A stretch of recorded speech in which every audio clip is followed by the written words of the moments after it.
I know that she's extremely well known to this group. Very briefly, Professor Bakusi is, I'm going to get it wrong, but she's a senior chief scientist at the Kenya Medical Research Institute and also a professor of obstetrics gynecology and also global health at the University of Washington, and also a faculty member, a professor at University of California, San Francisco in the Department of Obstetrics, Gynecology, and Reproductive Sciences. She has many degrees attached to her name due to her hard work and her inquisitiveness. And we're focusing today's session on one of her passions, which is the ethical conduct of research. So look forward to your presentation today, Elizabeth. I've had the privilege and honor of having her as a friend and a colleague for the last 28 plus years. So over to you. Thank you very much. I hope you can all hear me clearly. What I do want to echo indeed is that, it has been my privilege and pleasure too, to have worked with Professor Cohen for the last, Craig, when you say 28, you're probably trying to minimize it a little and not let people know how old we are. But we are heading on 30 years working together. And it really has been a partnership that I think has benefited both of us and has also benefited many people who've worked with us. So today we're going to be talking about bioethics. We will be focusing on a little bit about how the whole story of ethics came about, why it's important, and then we'll talk a little bit about some other aspects of ethics that people don't always talk about often. Research integrity. Those are the two things that I hope to be able to talk with you about today. Ethics is a lot about choices and decisions. So I want to start us off by asking, Rachel, Berger, and Rhoda did send out two very, very short clips. I made your work so easy. Two very short clips that you are supposed to review and be able to answer and say, if it were you, what would you have done? So let's start off by being very ethical. And this is where we want to start off, and I will cause a little bit of discomfort, but that is the nature of how I teach, but also the nature of how life is. Many things put us out of our comfort zone in order for us to grow and learn. Can I see by a thumbs up everybody who actually managed to look at the two clips? Can I see by a thumbs up, please? All right, Rachel, JJ, Sherry, okay. Thumbs up, Joy. All right, Rhoda. Right, so many people didn't actually get a chance to look at the clip. South did, okay, Jackie, all right. Frida, right, now we are almost hitting 50%. So a number of you got a chance to look at it, a number of you didn't. I want to start off by saying, this is one of the key things about science and about scientific enterprise. If you want to grow in this field, if you want to learn, if you want to grow, you have to do the work. There isn't a shortcut. There isn't a shortcut. I made your life really, really easy, making it really two very simple clips, but you have to do the work. If you don't do the work, it's very hard to get ahead. It's very hard to learn. It's very hard to grow. Yes, there are many other competing requirements, but the reality is each and every one of us makes time for the things that we consider important. But let me go ahead and simply share. What I will do is we'll look at the clips very briefly and just have a brief discussion on what you think you would do. I've had them on hold for a while. I'm hoping that they will not decide they want to do an advert before we get to see them, right? So let's watch this first one. This is a short clip from a movie that's called Sophie's Choice. That's the difficult part. Probably the boy. So you'd have chosen to keep the boy or to give away the boy? Give away the boy. What would your reasoning have been for why you would have given away the boy and kept the girl? The boy is a little older, and I also think a boy might be able, to fend for himself somehow more than a girl. I'm just thinking of the atrocities that would happen to a little girl. And so I'd hold on to the girl. Okay, thank you, JJ. Thank you for sharing. Another opinion. What would you have done in that situation? I would have also chosen to give away the boy. Ah, Joy, why? First of all, I would have prayed that it doesn't happen to me. But if it were to happen, I would have given away the boy because I pray that he might be able to understand more than the girl due to his age, what was happening, and maybe forgive me in the future. I like that, forgive you. Okay. Any other last opportunity? Someone else wants to make a comment? I've heard two ladies. Any of the gentlemen? If no gentleman wants to make a comment, any of the other ladies are welcome to make a comment. What choice would you have made in that circumstance? Can I just add something, Elizabeth? Yeah. I mean, what if you knew or had a 99% chance thinking that you're sending your child to death? Because that's what happened, right? Over 1.5 million children were killed by the Nazis, by the Germans, most of them Jewish. So what if you knew that? I'm wondering about even those who've already responded. So we talked about forgiveness. Are we talking about forgiveness? And it depends on your belief system on earth, or are we talking about afterwards? I'm just curious what people are thinking. Good question, Dr. Cohen. So if you knew for sure the child you're giving up, it's not even whether they'll forgive you in the future. You know that this child probably by tomorrow morning will not be alive.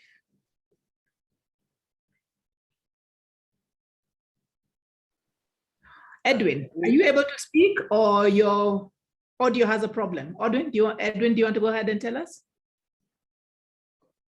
Prof, I'm able to speak. I thought the chances had gone. So for me, these are tough situations, and under whatever circumstances, I would have not taken a choice. I would have let them choose who do they want to pick. But you remember when she refused to choose, she was told they were going to take both children. When she refused to choose, he said, take both children away. Yes, I would have not chosen still. So you'd have let them kill both children rather than save the life of one. Yes. Okay. And what would your reasoning be?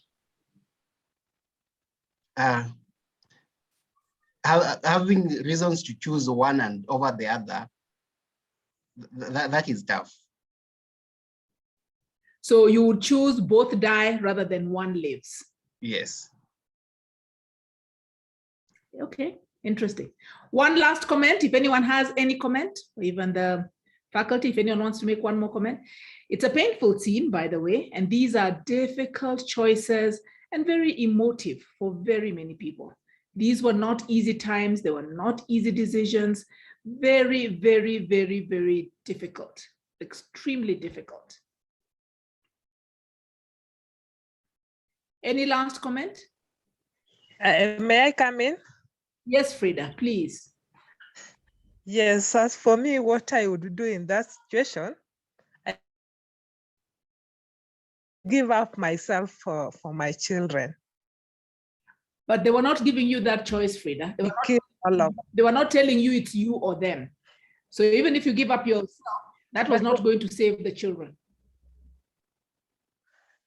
I think by holding on to the children such that they have to kill me first. So you would not let go of any of them. They have to take all of you together. Yes.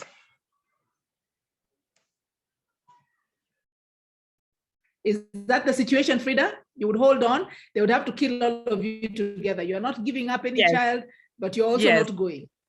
Yes. Okay. All right. Let's hear the last comment from Valentine.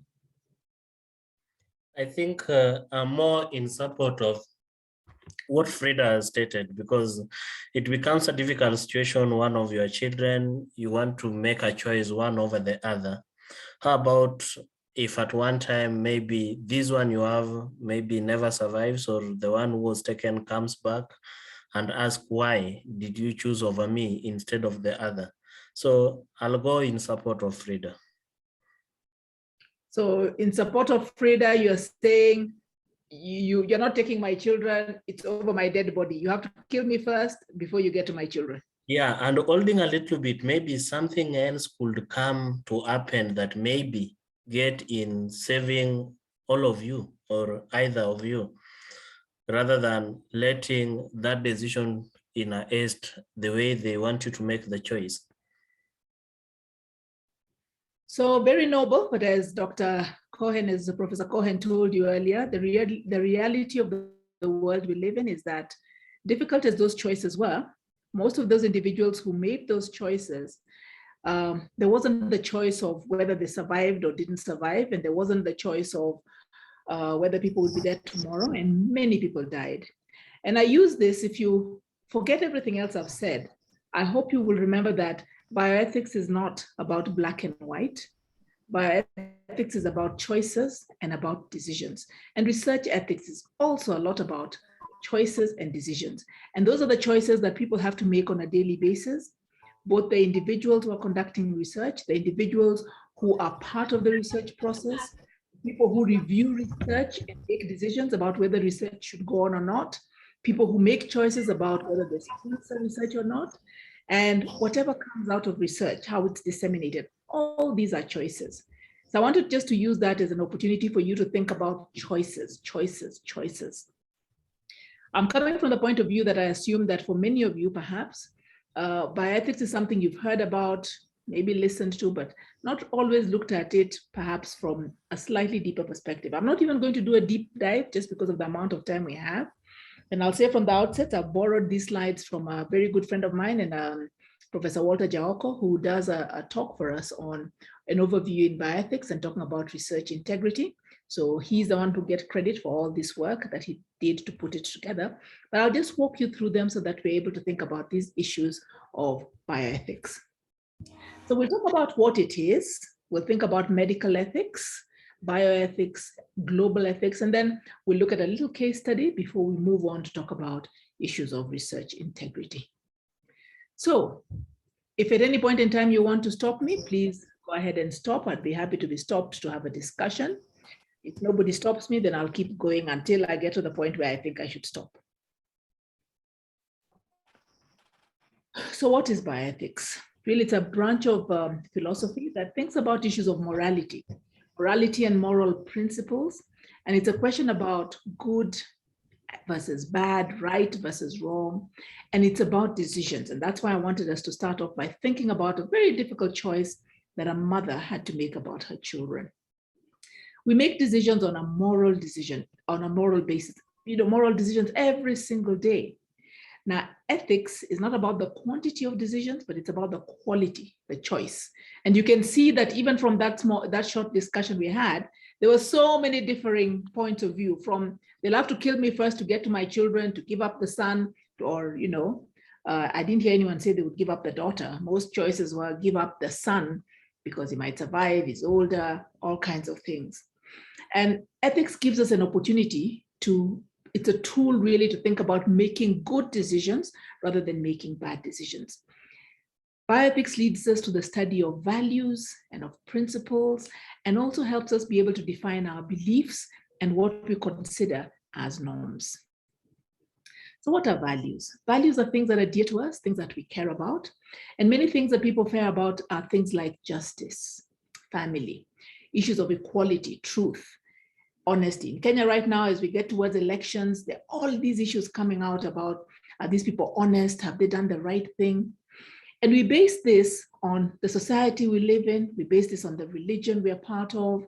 We base this on culture. And there's part of it that is actually linked to the legal aspects of wherever we live.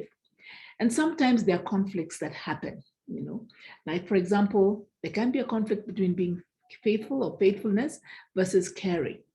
But these values help us be able to know what is good versus what is bad. What about principles? Principles determine an acceptable way that we want to get things done, and things particularly that we value. For example, keeping your word, or having the best interest for others at heart. And the question people often ask when you're thinking about ethics is, so how do you select? What are the values or what are the principles that someone would want to adopt? How do we make choices when we are faced with a conflict of values and principles? What's good versus what is good, and see the capital G and the small g. What's right versus what is right. So these help us be able to define conditions under which we can make choices, and then help us determine out of the available options, which is the best one. And you are all sort of trying to figure out, so I have 2 children, I'm being told I either lose both or I lose one, and I choose one, and which one do I choose? And some of you came up with the option of, no, I lose myself, or I even make a choice between which child I'm losing or keeping. So this comes from really the Greek philosophers. And those of you who are good at history, which I was not very good at, I ditched history because I didn't like my history teacher, which I regret to date. Not liking the history teacher, but I regret the ditching the history. Socrates, Plato, Aristotle, and these were opportunities for really thinking. And I think it's Aristotle who said, if you live a life that's not examined, if you don't spend time contemplating, thinking, making decisions, then you live a life that's really, really not fulfilled, and you don't live your best life. Because if you don't think about the things you do and how you do them, then you have lost the opportunity to really, truly be human. So let's start by talking a little bit of a case study, just to help us bring this into focus. So Kimani is one of your friends, and it's a group of 8 friends. Lately, he has withdrawn from the group and he doesn't show up at parties, even when he's invited, or social gatherings. Now, Kimani tells you that he's going through depression and he's had suicidal thoughts, but he's refusing to get medical help. Now, 3 days later, one of the friends has a birthday party and invites all of you, but again, Kimani does not show up. At the party, people start talking about Kimani and, he's not a good friend, he doesn't show up, he doesn't care about the group. And people are saying, let's cut links with him. Let him go. We don't need this friendship where he's not responsive. Now, I'd like to hear, what do you think you should do? What are your choices? Let's make some more choices in that space. Valentine, I don't know if your hand is a legacy hand from the last one, or whether you want to tell us what to do with Kimani. I'll say it is a legacy. At the same time, I would like to say something about Kimani. Go ahead and say something, Valentine. Yeah, most at times we have become so much judgmental without getting to the root cause. So the best would be, could we be able to pay a visit to Kimani and try to find out why he has been behaving this way before we make a decision of quitting the friendship with him. So in the group, you would tell them, no, don't cut the friendship. Let's go visit him. That's your response. Yeah, before we make the judgment. Okay, now I saw a hand go up and the person has put their hand down. Who was it? Please tell us what you wanted to say. Thank you, Dr. Bukusu. It was Christine. Yes, Christine. I echo what Valentine has said. I would advise my teammates so that we reach out to him and just talk to him and know what the problem is first before we come up with a decision to cut him off. Would you say anything about what you know? Sorry? Would you say anything about what you know about Kimani so far? So yes, definitely. So if I know that Kimani that is not the type of person he is, then I will consider reaching out to him. No, but he's told you he's depressed. He's told you he has suicidal thoughts. Would you say anything to the group about that? To him? No, to the group. You remember you're at the party and Kimani is not at the party, and it's at the party where people are saying, let's cut ties with him. Sure, I'll tell the group. I'll inform them that he might be going through a certain process and it's better that we reach him out. Sometimes disclosing somebody's status might be quite not right. So I'll find a way of telling them and for us to reach him before it gets out of hand. Yeah, I've seen some hands have gone up. Morris and Edwin, your hands have gone up. Let's hear, starting with Morris and then let's hear Edwin. Thank you. I do agree with what Magaka just said, but then I would say that first, it would depend that on what basis are we friends?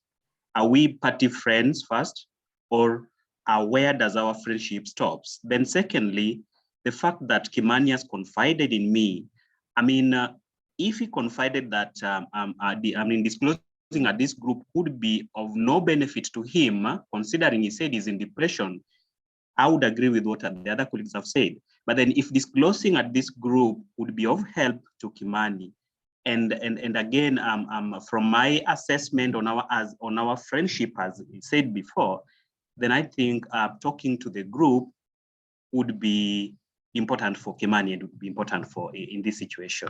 My thinking. Thank you, Maurice. Edwin, what do you want to add or to say? Thank you. I would echo what Maurice has said, but I would also look at how do the rest of the team relate with Kimani. And since Kimani has just disappeared without letting the rest of the team know, except myself, of what he's going through, then I would probably look at the friends and the kind of relationship they have with Kimani, and probably invite a few of them to visit Kimani together, but I would not disclose to the group of what Kimani is undergoing. So you can already see how we have differing opinions about what to do. Again, it's not black and white. If Kimani has told me confidentially that he's suicidal, that's his private information. Can I share it with a third person? Without his permission, do I have that responsibility? Can I in some way still insinuate or tell people, let's go do this? What's my responsibility to Kimani as a friend? Is my friendship with Kimani exactly the same as his friendship with everybody else in the group? So again, I'm just making the point, moral decisions, difficult, never black and white.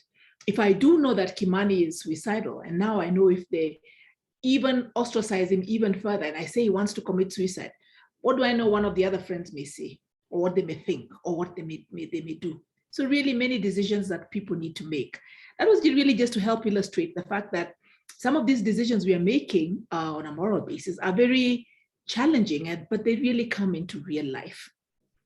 So let's shift to biomedical ethics and just talk about what biomedical ethics is. Started very early, in the very early days, the Hammurabi Code of 1754 BC, the Hippocratic Oath that many of us who are medical practitioners take, which talks about the conduct, how you should be a good doctor, what you should do or not do. 1947, we've just seen something out of World War II, that's Sophie's Choice, the clip of the movie. You can watch the whole movie. It's called Sophie's Choice. It's available on YouTube free. Painful. It's not an easy movie to watch. And the Nuremberg Code that came out of it because of the atrocities that were done during that period of time. Moving on to other declarations that have been made, 1948, 1964, the Declaration of Helsinki, the Belmont Report that from the US that came after the Tuskegee study and other research inappropriate conduct that were picked up then. And then as we now talk about it, the principles of medical research that everybody likes to parrot out as 3 core things that we talk about all the time and that we will mention, but it's got a long history. But the issues that these raise is really about what in biomedical ethics, we're talking about inquiry into the practices of medicine and research, especially when it involves human beings. What is an acceptable patient, physician, researcher, participant relationship? What's acceptable for treatment or for care?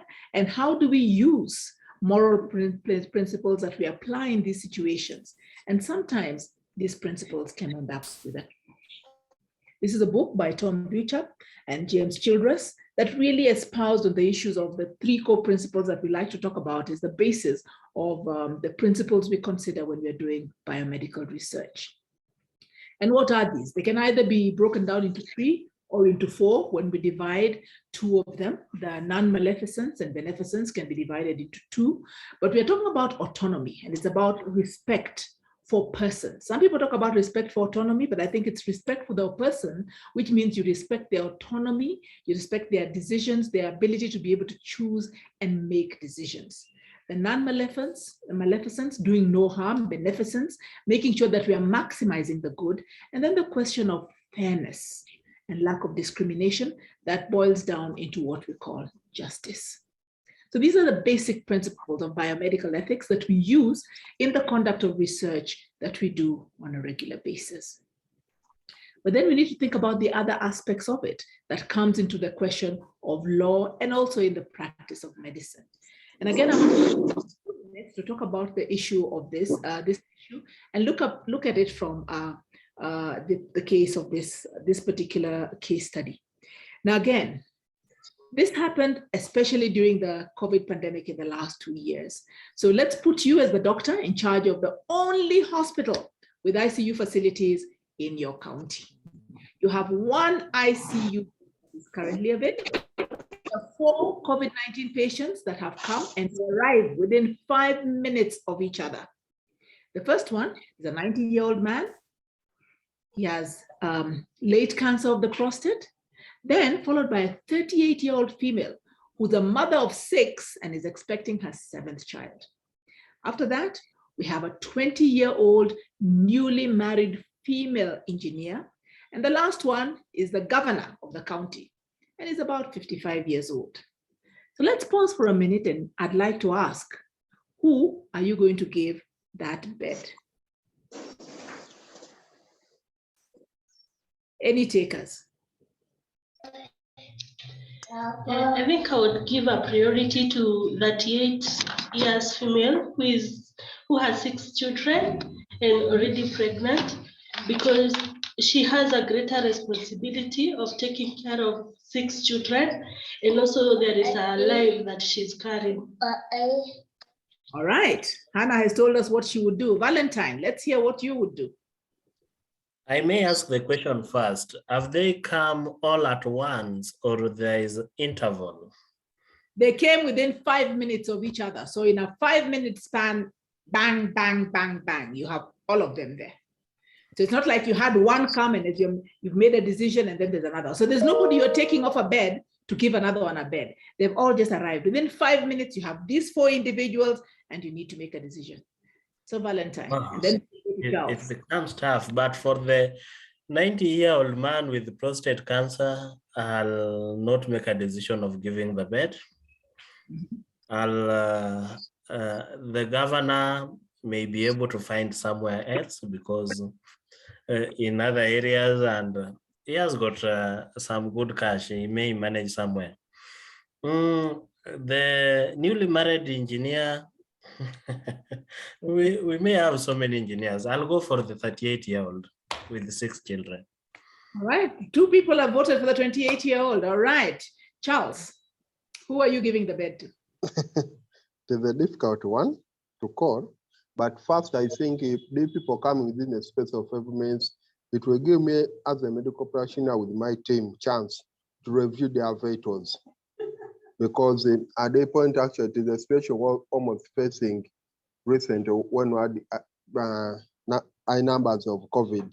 But let me make your life difficult. Their stats are pretty much the same. They all have COVID. Their stats are pretty much the same in terms of vital statistics and in terms of oxygen. They all need oxygen. They all need that ICU bed. Beatrice, I don't know why you have put your hand down. I'm going to come back to you and still ask you. So go ahead. Allocate the Charles. At that point, I'm going to look at the productivity of these people. 90-year-old, how much can he contribute further to the economy? I think he has almost given or served the country. I'll put him aside. The trick one is between the 36-year-old and the governor who's influencing policies. So I will go for the governor, making sure that working on him, I will use him to improve the services that are on to benefit the rest of the community. But it's the 31. Charles, I think you Ugandans really like your politicians. I've done a similar case study with many Kenyans. Nobody has ever given the governor a bed, ever. They even said, just like was said before, he has his own resources, let him go and find his own resources. Some have said, in fact, if he's the governor and we only have one ICU bed left, it's his fault that we don't have any more beds. He should not get them. But thank you, Charles. At least someone sympathetic to the politicians. Let's hear Dan. And then after that, we'll hear Deborah, and then we'll move on. Yes, Dan. Yeah, this governor is actually the cause of this problem. So I will not consider him. Otherwise, if the gap between one client and the other is that big, that would like find when I've already initiated ICU, whatever, it is again unethical to remove the machine. But if the time in between them is that short, which you can enable you to make decision between who and who, I'll actually go for the woman, because saving the woman will have actually saved the two people, the woman herself and the fetus. Thank you. Thank you, Dan. All right, Deborah, you get the last word. Yeah, Okay, Beatrice, I'll come to you. Let Deborah, and then I'll come to you, Beatrice. You put your hand down, but I'll come to you. Deborah, and then Beatrice. Yeah, I also think I'll give the woman the bed, because when I look at the statistics, the governor and the 90-year-old, they have high risk and their age is also advanced compared to what COVID-19 protocols and the vulnerability. So this woman is likely to survive and also support the fetus. Thank you, Deborah. Beatrice, last word. I wanted to choose the 38-year-old woman, and I put my hands down because many people have talked about her. As everyone else is saying, the 38-year-old woman has 6 kids and is a 7. The governor and the engineer can sort themselves out. In other places, they can get the funds. I'm sorry that we are not considering the 90-year-old, but as everyone says, I think I'll also go for the 38-year-old woman. Thank you. All right, I can see I'm definitely in the losing minority. As with my age now, I'm in trouble. I can see I'll be counted as people who don't deserve to live life any longer. We are in the vanishing minority and we are not to be considered for life. The point I'm still making is some of these choices are difficult. Some of these choices are difficult, but the issue around ethics is you need to have a moral basis for the reason you're deciding. And maybe many of you leaning towards a 38-year-old woman, saving her life and the life of her unborn child, and 6 other children who potentially their lives would be a lot more difficult if their mother was not alive. So let's move on and talk about what is bioethics. This term was used in the early 1920s, and it was really a review of the relationship between humans and animals and plants. We are going back to it right now when we're talking about issues of animal health, climate change, and we're talking about One Health. The fact that we are all very interconnected. It's not just about humans, but the whole biosphere. And this has its 2 words actually rooted from the Greek words bio and ethikos, life and character and the whole of decision making. So bioethics really applies to making medical applications within this area of biological and medical sciences. Now, bioethics goes beyond medical ethics. It's beyond the patient-doctor relationship. It's really thinking about biomedical knowledge, technology, and a whole lot of things. And you who's working in this area, or perhaps sustainable development for health, or the different disciplines you're working in, these are the things you're going to come across. When you talk about, we just looked at this case of ICU and people getting access to biomedical interventions. These biomedical interventions have been tried and known to work, but at some point someone needed to try them. Mechanical ventilation, does it work? Renal dialysis, what kind of renal dialysis work? In vitro fertilization, organ transplantations, which organs, when, how? Who are the people and how do you test it to be able to determine it works? By the time it works, there's someone else who's tested it, for whom it may have been difficult and for whom their lives may have or may not have been made better as a result of their being in the experiment. So this has evolved into an interdisciplinary field where we have a whole lot of individuals, from philosophers, healthcare providers, lawyers, social scientists, researchers, engineers, and everybody, a whole lot of individuals who come into this space to be able to talk about ethics and how it is that we relate the medical science field that we're in to being able to resolve the challenges of human health, and human health in its entirety. Not just a human being, but a human within the biosphere that they exist in, which includes the animals, which includes their use of fossil fuels, which includes the climate in which they live in, the work that they do, and how this work impacts everything else around them, and the technology that continues to develop. I want to pause there for a moment and just take any questions that anybody might have so far. Yes, Dr. May you at least give us an overview or your thought or the best possible approach on the two case studies that you've just posted? I will only make your life more difficult by giving you another case study. So please read this case study for us now that you asked the question. Can you read this for us, please? Okay. You are consulted for an ethical opinion in a matter. The government wants to build a road to open up access to farmers in a remote part of the country, which although is very productive, food products rot on the farms due to lack of access to foreign markets, with a potential of bringing to the country a lot of foreign currency. The only available access is through a national park and will block access for the animals to their only source of water. What would you advise?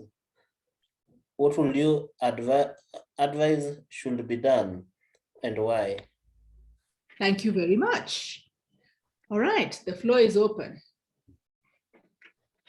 Dan, your hand has gone up, and Joy shortly after yours. Dan, let's hear you.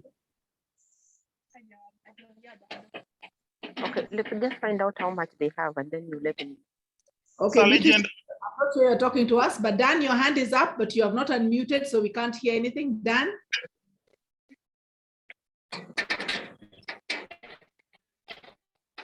Okay, Dan's hand has gone down. Joy? If the funds can be available, I can advise them to go the way Kenya went in the SGR way from Nairobi to Mombasa, to maybe build like upwards so that they don't affect the wildlife. Okay. All right, Otieno, let's hear what you have to say. Joy wants us to build something high up so that we don't interfere with the animals going to their water. Yes, Otieno? Same as Joy's opinion. Okay, Otieno also wants us to build something high. Agwings, Miruka, let's hear. Hey, Prof. So I think I will go through the forest, but we'll make sure that we have guarded and put a fence so that the animals are also not affected, because the road is going to support many people, the farmers, and the food that will support as many, the population around. So we'll just make sure that the animals are also well taken care of. There may be some challenges, but to make sure that they are able to access the water so that it will be fair for the animals and also for the human beings.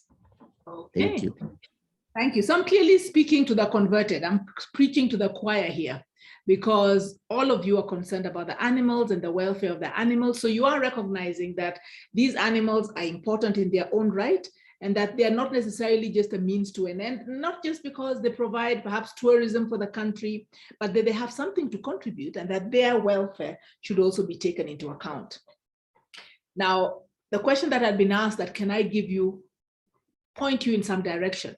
That is what I am not going to do, because the goal here is to make you realize and to think it's never going to be right or wrong. You know, we all want this, just give me, is it yes or no? True or false? Just give me an answer, I stay with it. But that's not what ethics is about. Ethics is about debating and morally struggling with, should I choose this? And for you as Kenyans, this is really important at this point in time. Why are you going to choose the leader that you're going to choose? For your MCA, for your governor, for your president?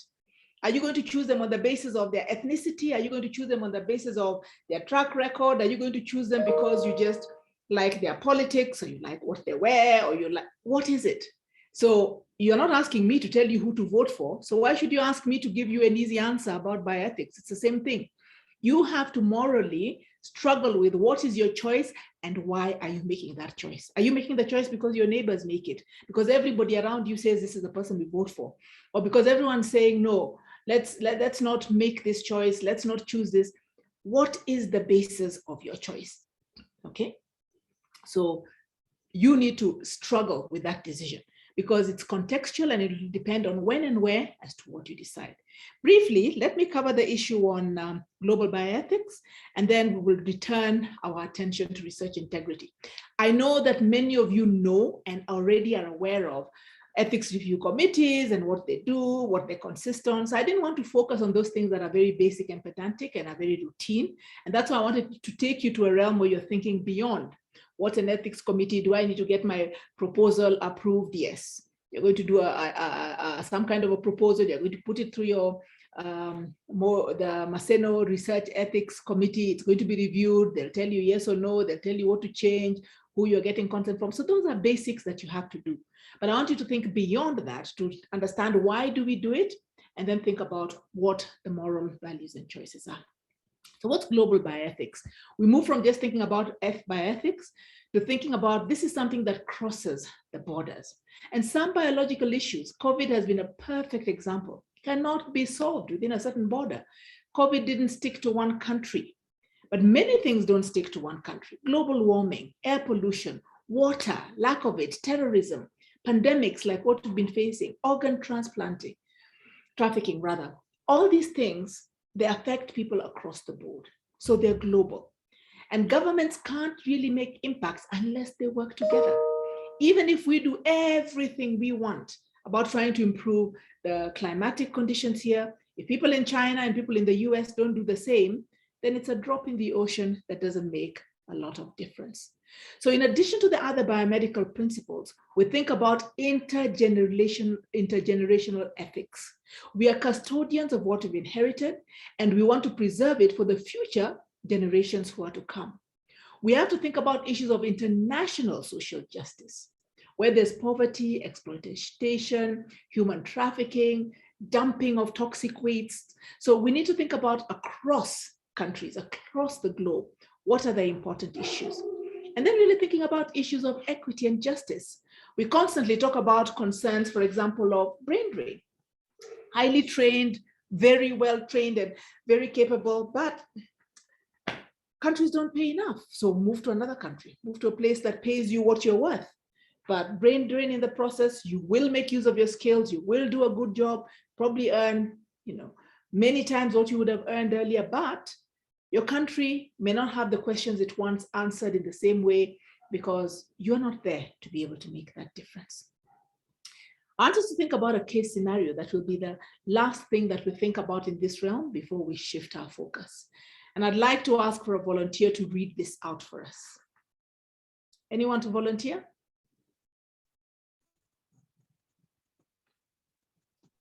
I'll read. Please do. Okay. Remdesivir, a drug used for treating Ebola, is manufactured by Gilead Pharmaceuticals. During COVID-19 pandemic, researchers conduct clinical trials on it to see if it can be used to treat the disease.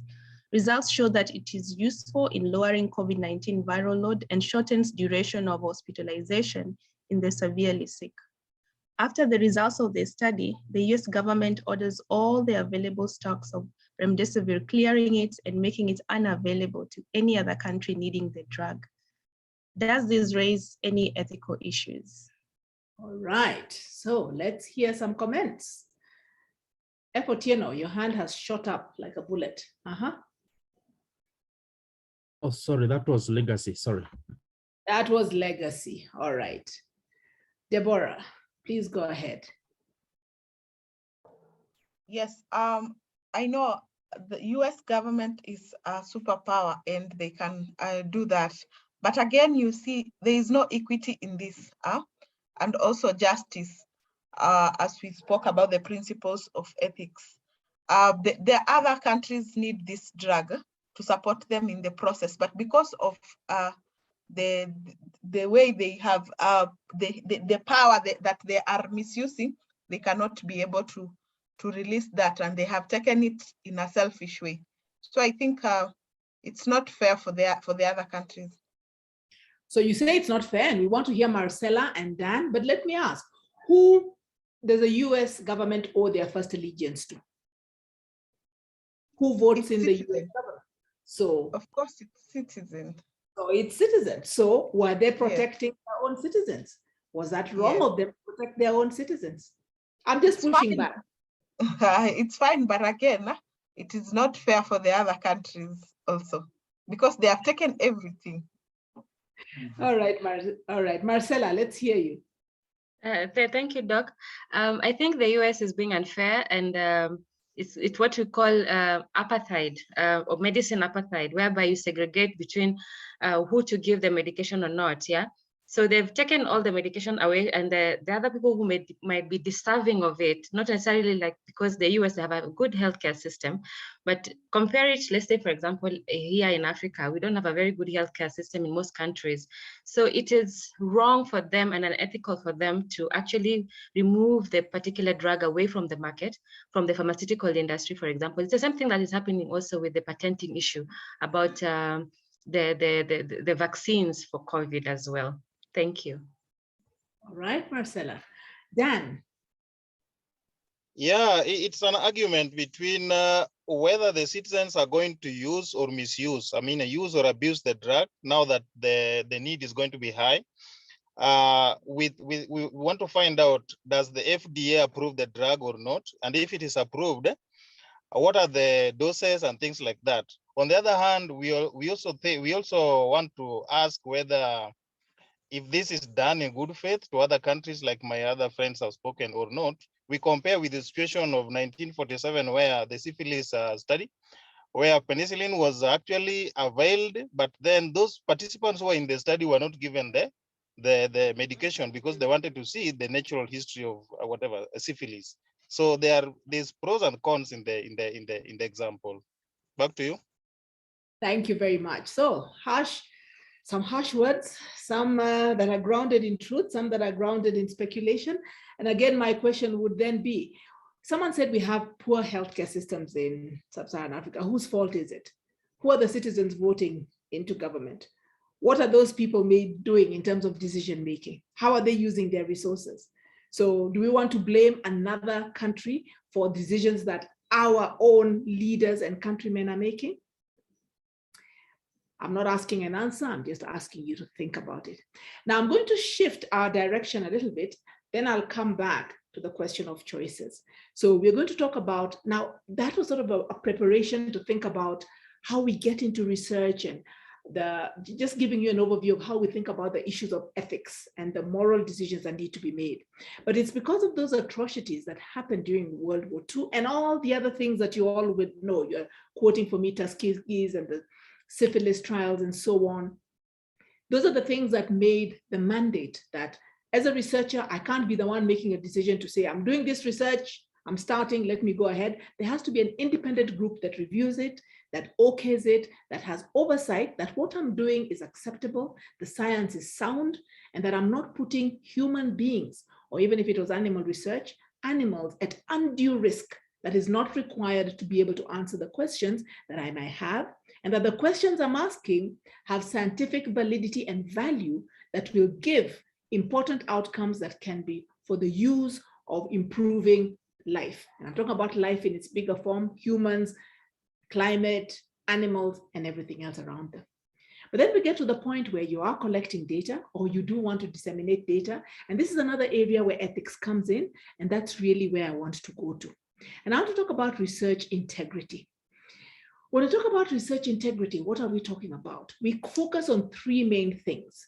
There are other aspects of research, the bigger research integrity picture that come in, but these are the three that we focus on. We call them the FFP, falsification, fabrication, and plagiarism. So we'll touch briefly about research, talk about integrity, what is research misconduct, talk about each of the three, the FFP, falsification, fabrication, and plagiarism.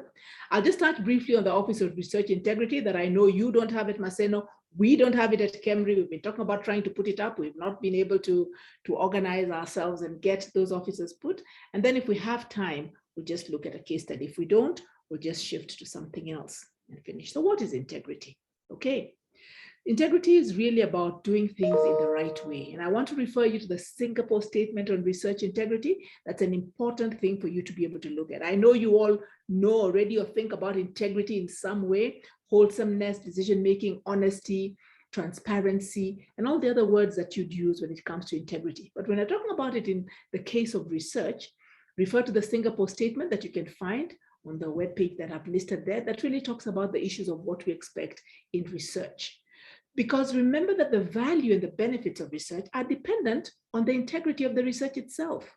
That they must be that it has been done appropriately and that the results are being presented as they should be, and that there is absolutely, it's watertight. That's really fundamental to whatever research is taken, for us to be able to say, we can rely on this and decisions can be made about it moving forward. So as a researcher, you must take responsibility for the trustworthiness of your research. It means there must be honesty, accountability, professionalism, and stewardship when you are involved in research. Having said that then, so what is research misconduct? And this is when we talk about these three, that this can be when you're falsifying, there's fabrication, or there's plagiarism, either in the proposing, in the performing, in the reviewing, or in the reporting of research results. Let me just step back a little and talk about how this comes in the big picture. When ethics committees, for example, meet to discuss research, if, for example, there's a proposal where I am an investigator, I cannot be part of reviewing it. I have to step away from it and allow others to do it. If someone is doing research in a field that maybe I was looking for similar research funds and maybe they got them and I didn't, it requires that I would step away from something where I'm likely to have a conflict, because either, there's rivalry or there's something that doesn't quite ring right for me because of my own work or my own interests. So it's not just in doing the work itself, it's even in the process of the reviewing, or even, as we'll discover, in the reporting. So it's not about differences in opinion, and it's not about an honest, genuine mistake or an error. This is about intentionality. And we start with falsification. And what does this mean? This is when you manipulate research materials, equipment, or processes. So you actually change or omit data so that the research is not accurately presented.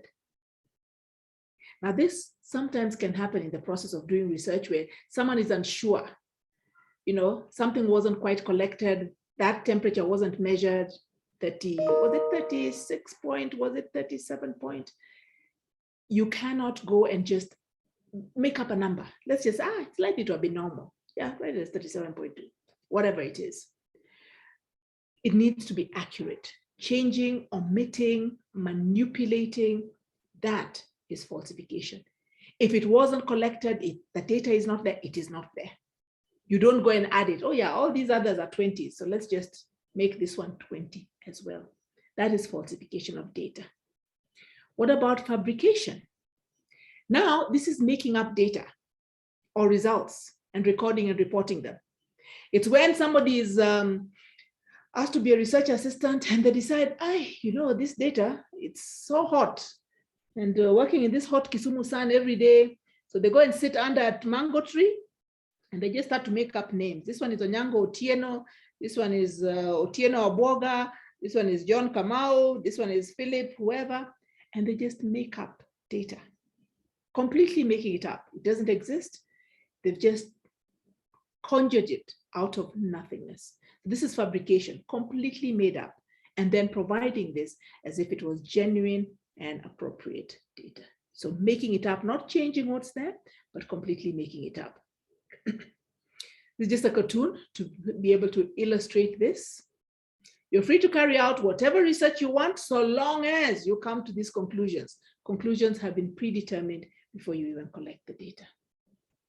And then there's a third one, which often people forget, which is plagiarism. And what is plagiarism? It's an appropriation of someone else's ideas, processes, results, or words without giving appropriate credit. Now, plagiarism can be about other people's data, or sometimes it can even be your own data. I write and copy paste things that I've written in another paper, in another document, without acknowledging that this I have written before. It's seizing, adopting, or assuming data. So this is plagiarism. If you're taking something that has been done, has been written, you need to acknowledge that this has been done before. Very not appropriate and not accepted. For those of you who play football, red card. So when we we talk about an Office of Research Integrity, we talk about an office that has oversight over looking at these issues of research integrity and making sure that people do the right thing in the right way. Its role is really to guide the research community and ensure that there is responsible conduct of research and there is compliance with the highest applicable national and international and ethical and legal standards. Why are these offices important? You know, for some people, sometimes the reality is you don't know. But as they say in law, ignorance is not an excuse. But if nobody teaches you or tells you about these things, then you may not know about them. And if you don't know about them, you may not be able to comply. And therefore that reduces the integrity of you as your scientific conduct as a scientist who should be worth your weight in gold, so to speak, or worth your salt. And therefore you end up doing things that may not be appropriate and may not be acceptable. So such an office will provide advice, provide tools and resources, advise the Ethics Review Committee on best practices, but allow them the autonomy because the Ethics Review Committee has a very different role. Their role is to review and approve protocols that have been submitted that are going to be conducted as research. They're very specific. But also, this office would advise management on how to respond to allegations of research misconduct and ensure that they're providing training on how people should conduct research responsibly. In Kemri, we have a mechanism that looks at the Office of Research Integrity doesn't exist. It's an ad hoc mechanism that if someone raises concerns with regards to anything to do with research integrity, or I had a protocol that was like this, someone has copied it and has taken it for funding or is also submitting it to the Ethics Review Committee, they convene an ad hoc committee that then looks at this and then provides advice to the Director General. But we don't have a standing committee that is there consistently and there all the time. And this is something that we do need to establish so that we can also help our researchers be able to improve in their function of research integrity. So the scientific integrity bar is high. I've just described for you briefly what it involves and talked about what research misconduct is, focusing on the 3 FFP, falsification, fabrication, and plagiarism, and then talking about the functions of the Research Integrity Office. I want to briefly have us look at a case study, and then after that, in the last few minutes, I'd like us to reshift our focus to the issue again of just bioethics and the issue of decision-making, and then we'll be able to draw to a close. Okay, so I think, let me decide if I want to do this one or if I want to do another one. Okay, I think I'll skip the first one. I want to do this one on falsification and fabrication. Could I have a volunteer read this for us? Because I think we only have time for one case study. Would someone like to read this for us?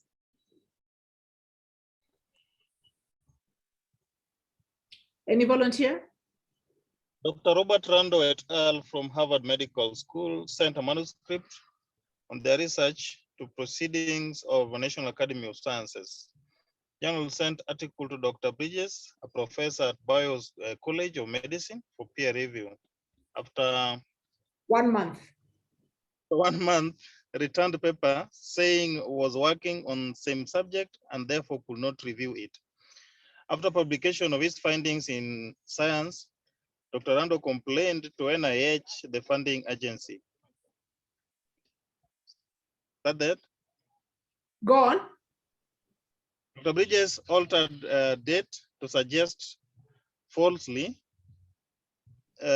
he began research before reviewing Dr. Randall's, did not acknowledge source of information. Conclusion was that Dr. Bridges had plagiarized Dr. Randall's et al.'s work. Recommended sanctions, article was withdrawn. Current NIH grant was withdrawn? Withdrawn, prohibited from federal grants. This is green, excluded from peer review programs for 10 years. Great, thank you very much. So just going over it again, this was a real case that happened. And I just wanted to emphasize it as the part of the case study before we start winding down. So, and I just wanted to use it to illustrate to you the seriousness and the severity that can happen, because someone may think, oh, well, falsification, fabrication, plagiarism, what does it matter? What difference does it make?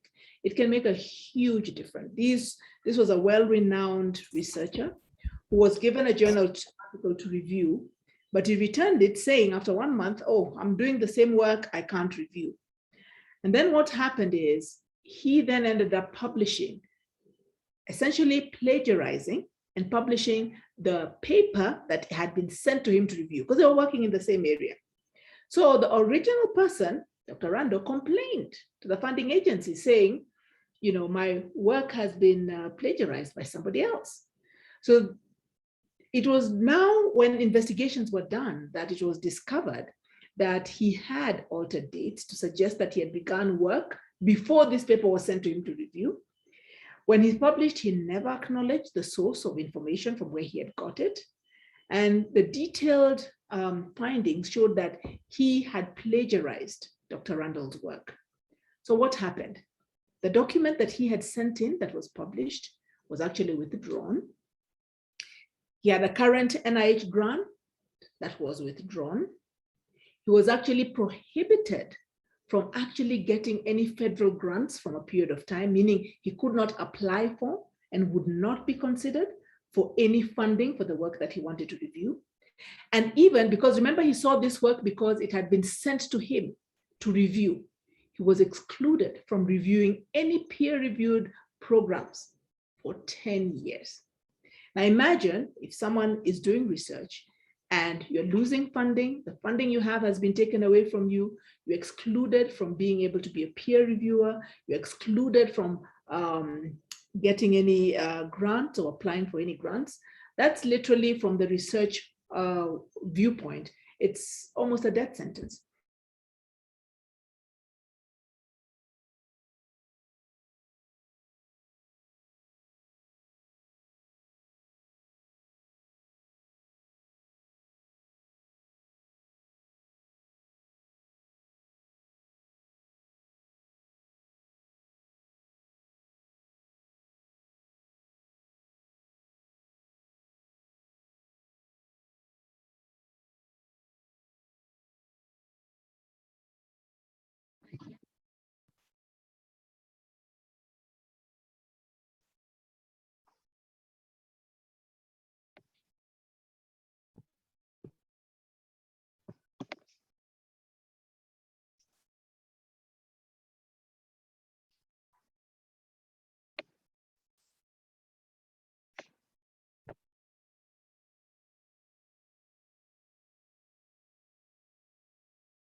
So it seems like we lost Dr. Bakusi. Rachel or Rhoda, do you want to see if you can try to reach her? And if not, we'll just continue a little bit of a discussion.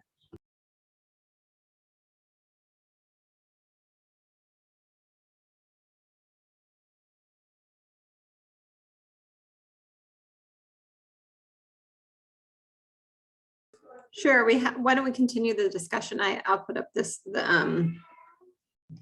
slides. If anybody would like to comment further as we wait for her to come back.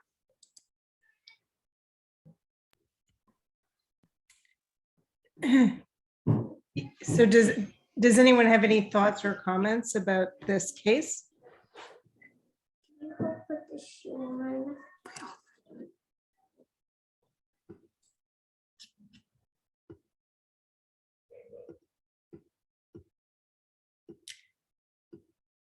So why don't we proceed? And are you trying to reach Dr. Bakusi in the meantime?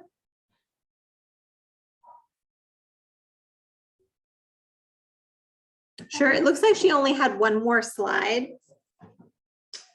Great.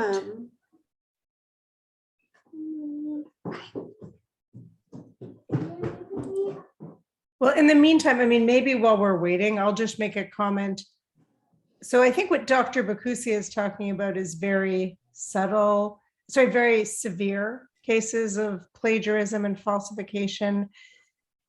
I think what you often find in research are these more subtle forms. People kind of like to look at their data and have things be framed in the most favorable light for their research. And so there's also processes and procedures that people put in place to prevent those more subtle forms of falsification. And I see Dr. Bakusi is back, I believe.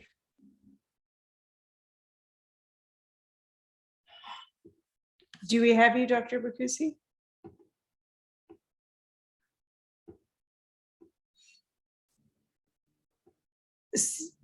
So as we're waiting, I'm just wondering if people could comment on if they've been on any research situations themselves where they've seen, contradictory approaches to how to present the research findings or data.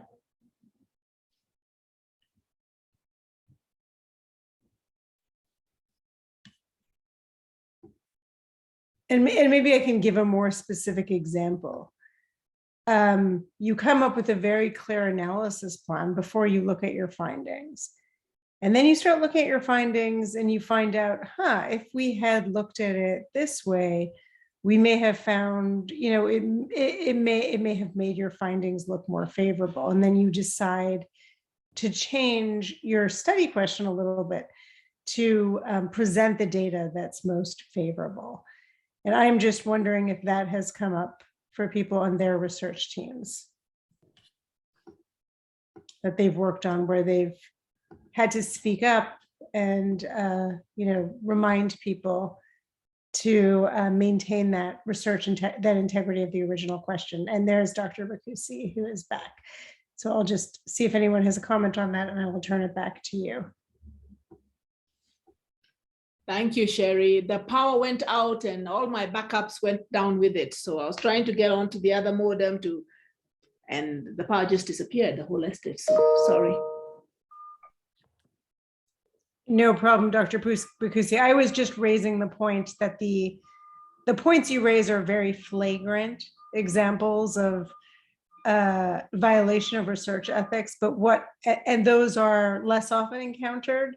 What is more often encountered are subtle ways that people try to manipulate their data to give the most favorable outcome. Not following a specific protocol that was pre-specified on how to analyze the data and then deciding to analyze it in a slightly different way. But I'm going to turn it back to you. Thank you very much. And thank you for having taken over and kept the team going. So Rachel, you can stop sharing. I think I was going to leave it at that. And I want to just ask the team to look at one more thing that I want them to think about. There was the second, all right. Now I know some of you didn't watch it, but some of you did. I'd like to hear some comments about thoughts on that clip. It's a child who has leukemia and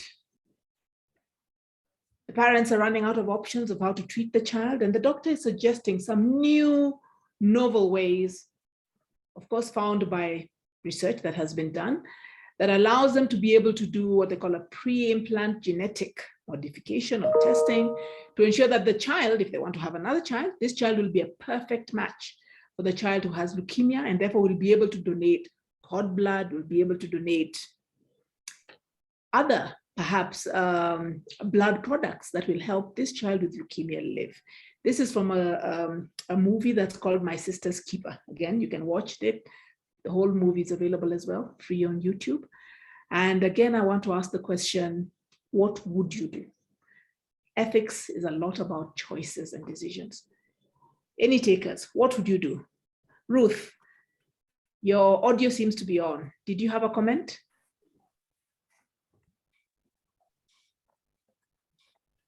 Or maybe your audio was just on by mistake. Any comments?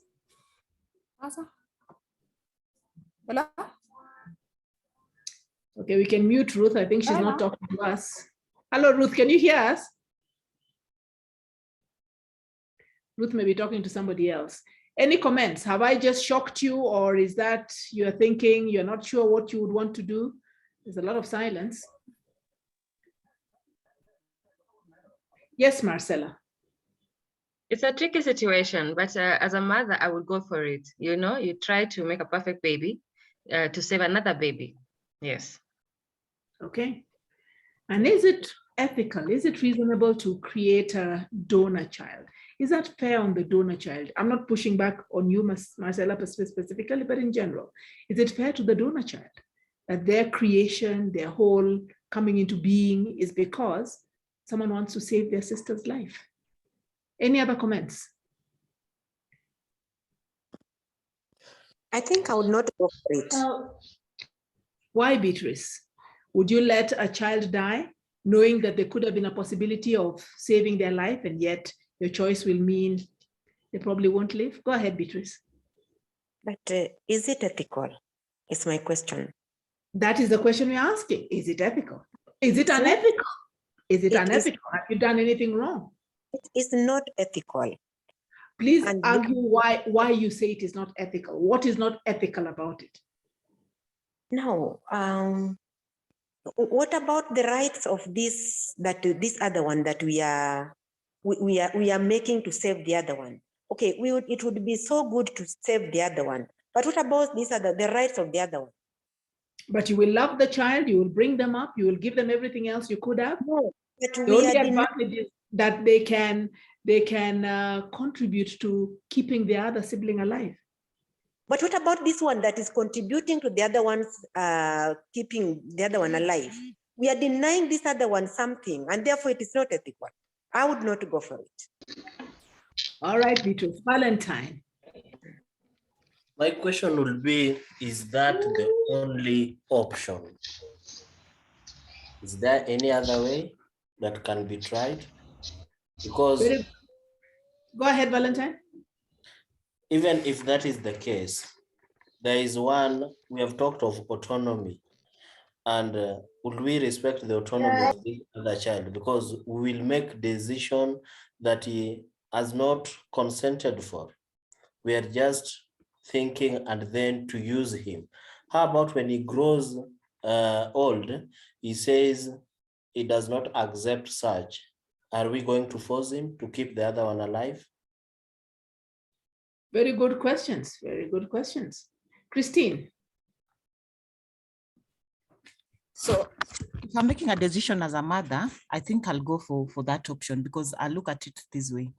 If the child I'm already having is sick and has a possibility of dying, and yet I have that option of getting an healthy child, so I'll be having two children, one quite healthy, but this healthy one is able to help this other one also to grow in a good way. I think I'll go for that option as a mother. But if you look at on the medical side, then you look at it as unethical. So it will depend on which side I'm sitting at. So which medical side would make it unethical, Christine? So because I'm thinking medically, you shouldn't be bringing a human being to use that human being to help the other person without that person's consent. So, but because the child is not yet born, then we can't get the consent. So we can't just bring the child specifically to help this other child that is not well. So which one of you gave consent to be born? None of us, but you see, our parents did give back to us thinking that we will be sick, or True, but just because a child is made by chance, people have sex and a sperm meets an ovum and a baby is made, or if it's a deliberate, pick this one and put it with this one and a baby is made. But good questions. I'm just pushing back. Valentine and then Dan. Valentine, your hand was up again, or is that a legacy hand? No. Sorry, Doc, I didn't lower it down. Okay, Dan, go ahead, Dan. Yeah, the ethical question here is we are already making decisions for someone who is not available.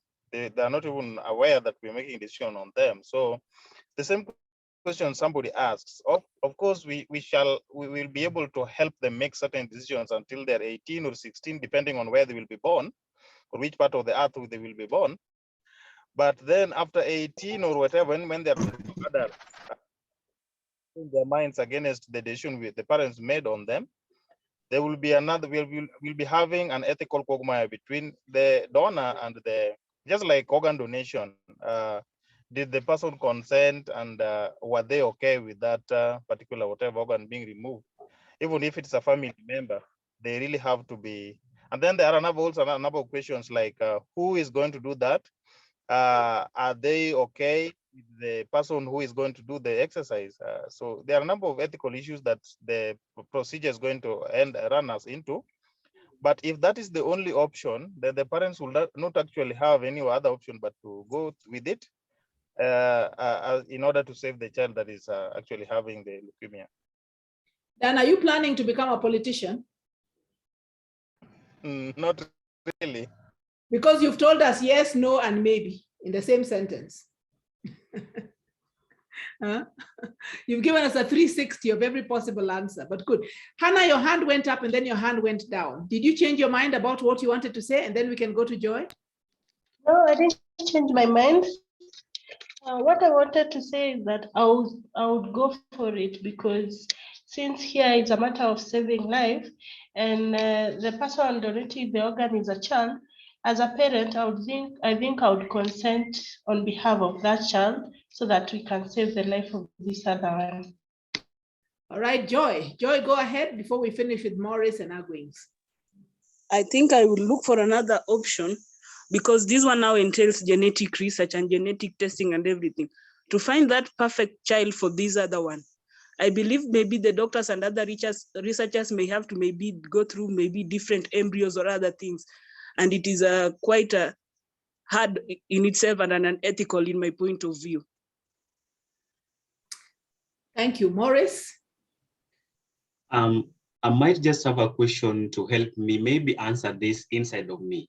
The one that we want to bring about to help the sick one, are they entitled to explanation when they come into existence that, we brought you to help your brother, your sister, because they were sick? I mean, are they entitled to anything ethical?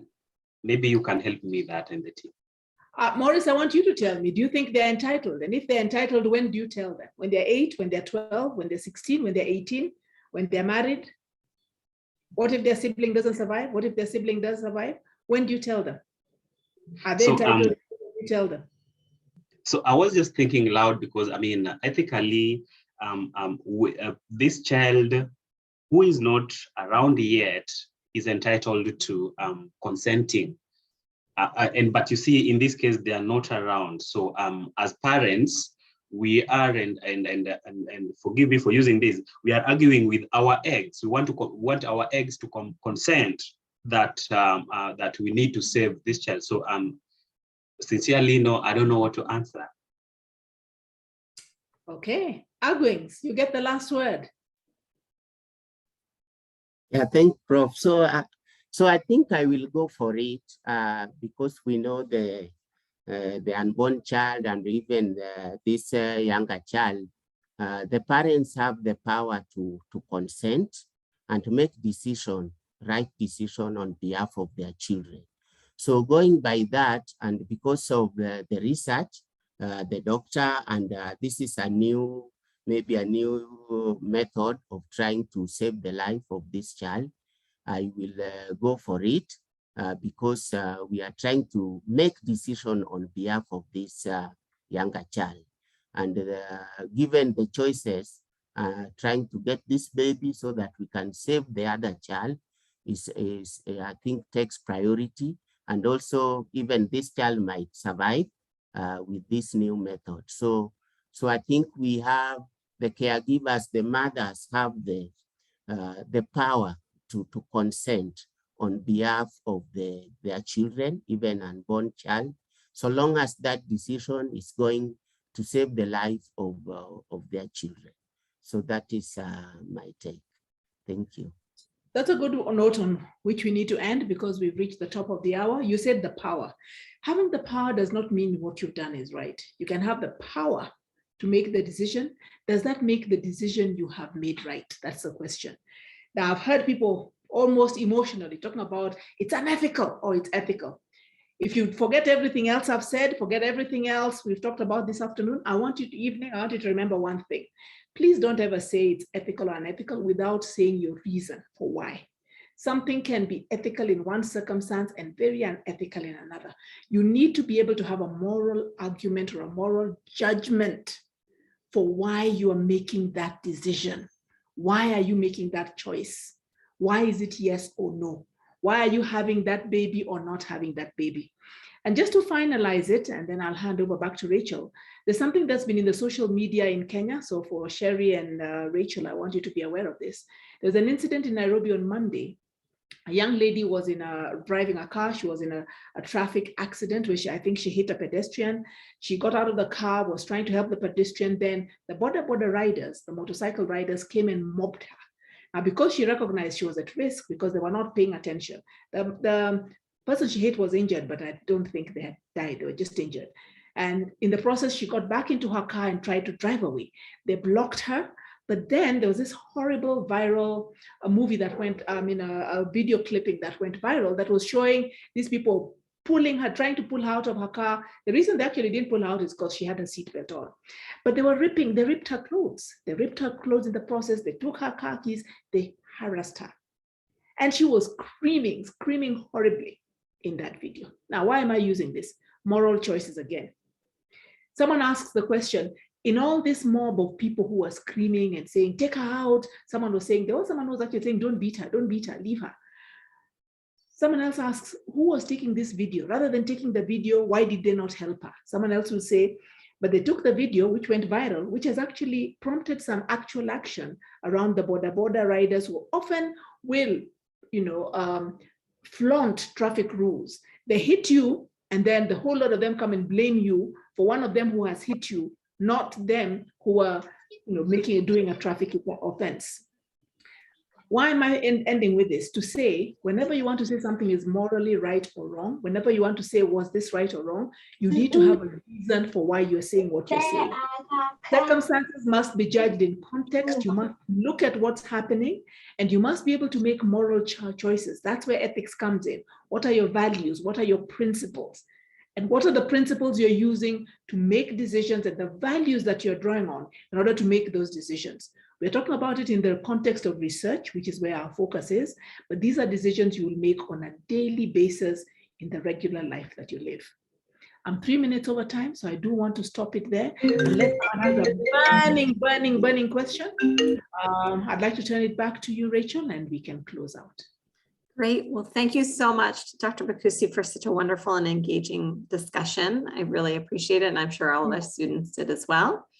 In 2 weeks' time, on March 24th, we are going to be lucky to hear from Dr. Ogello from Maseno University. He's going to be talking about aquaculture fisheries. So thank you again, Dr. Bakusi, and thank you to all the students for your wonderful contributions. Have a good evening. Bye, everybody. Bye-bye. Thank you. Good evening. Thank you.